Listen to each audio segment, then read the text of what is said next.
Okay, so let's start using some JavaScript now on our pages and showing you how to implement that. Now the way we use JavaScript is by using these script tags, okay? And we have an opening and closing tag. Something to consider, you can put these inside the body of your HTML. You can also put them inside of the head of your HTML, and both will work. But one thing I like to do is put it down towards the bottom of your page. And the reason is, right before the body tag. The reason is it's nice to download the content and pull that in, and then add the functionality after to that content. That way, we know it's loaded, we know that people can see the images, we know that it's on there, and then if they want to interact with it, they can, and not add the interactivity and then fill in the content later.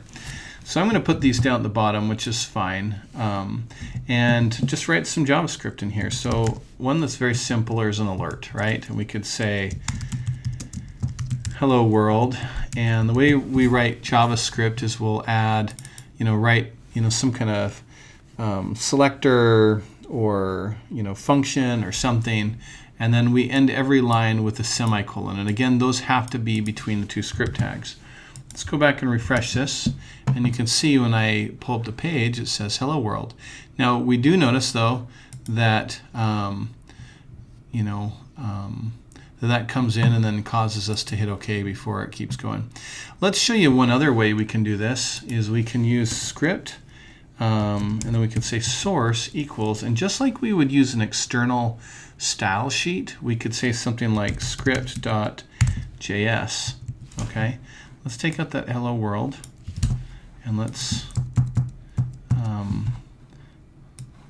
take out all of our spaces here, and we'll save that, and I'll come back into our folder, and I'm going to do a new file called script.js. Now in this file I'm going to paste that hello world, okay, and we'll put them next to each other so you can kind of see what's going on here, and essentially it's just going to paste that right here and drop it in. Okay, we'll go back and refresh, and you can see that hello world comes up just fine. So that's kind of a very simple example of using JavaScript inside of our pages. Now, if we have some bad syntax, let's say we forget a semicolon or we spell something wrong, okay, and I'll refresh it. Now I'm going to run it, it's not going to show up. And we have validators with HTML and CSS to kind of catch our mistakes. Now moving from this point forward, when you guys are running some JavaScript, if something's not running right, or I guess what I'm getting at, for me to go check that things are typed out correctly, the way I do this is inside of Chrome, I just right click and go to inspect, or on a Mac you hit Command Option I, okay, probably Control Option I on a PC.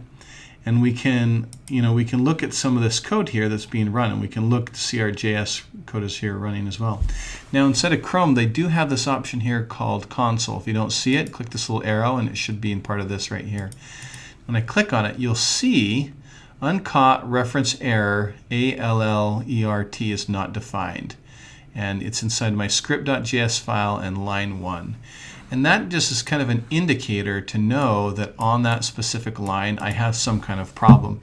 And it can kind of help you pinpoint where your JavaScript problems might be as you kind of get into this and start using it a little bit more.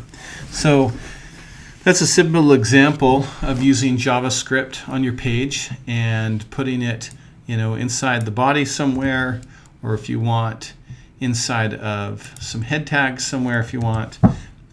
And then using embedded JavaScript, where you would just write out, your JavaScript here, versus external, where we have it in a file right there. So I would suggest you guys run it external in its own little file, and I think you all kind of get the benefits of doing that inside of external CSS. So hopefully that helps.